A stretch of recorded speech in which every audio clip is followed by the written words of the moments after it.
Magandang umaga po sa ating lahat. So ngayon sa ating taniman ng mais, yan natin ang ating mais kung pwede nang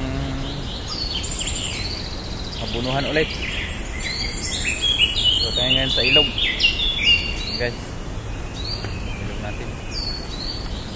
Yan natin ating mais, guys. So ating mais, guys. Yan o. Pwede nang mabunuhan ulit ang ating mais, guys. Medyo gumanda na rin ang ating panahon. Wala nang masyadong ulan. Kaya mabuno tayo ulit. Ang ating mais, guys.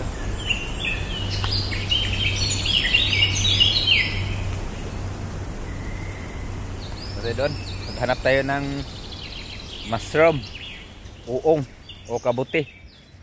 Ito guys, ating maisan.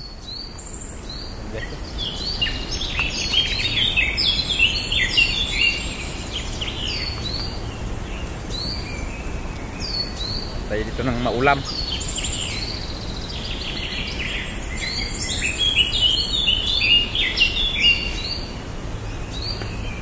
Marami, maliliit lang.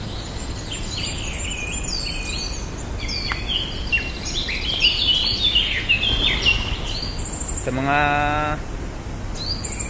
kapwa kong magsasaka dyan ay tinatanong ko kung ano bang gamot ang pamatay ng damong ito, guys. Paki-comment na lang po kung sinong nakakaalam. Kaya sa amin dito talaga ito ang aming problema, ang damo na ito. So guys, oh. Ito. Yan. Hindi namamatayan ng ano, ng pang-spray na pang herbicide. Kaya hindi makalaki yung mais namin. Paki-comment na lang po. Ang dami dito sa ano ko, maisan. Hindi na ito namamatay ng ano, ng pang-spray. Oh, ang kapal. Yan guys, oh. So, ang dami.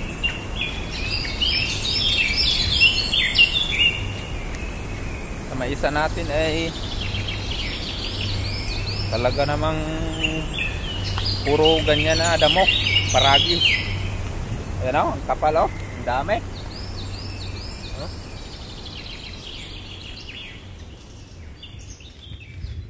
Ang dami dito.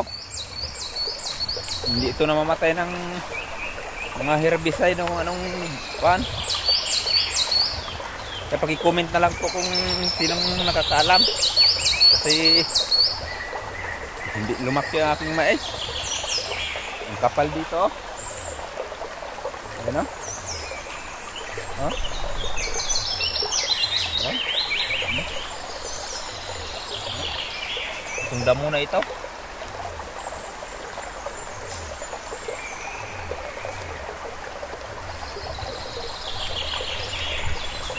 Ayan dun guys, dalawang bag itong pinaniman ko dito guys, pero ngayon isang bag lang ang naitanim ko dahil malalaki itong ano ko, iras, at dinayuan ko na rin ang pagtanim. Distansya niya mga 40 cm. Subukan ko ngayon kung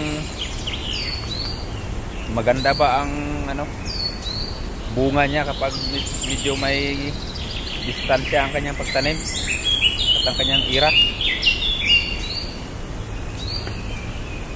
Kung may pagbabago sa kanyang bunga, ganito rin ang gagawin natin sa susunod.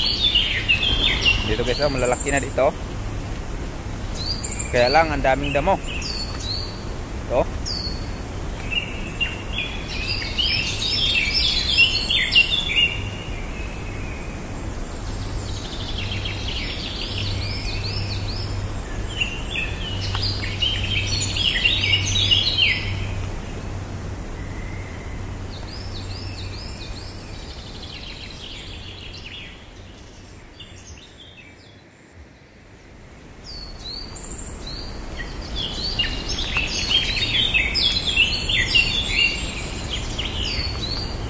Yan lang guys, maraming salamat po. Punta ako doon sa aking kalabaw. Linong ko muna kasi ano, mainit na.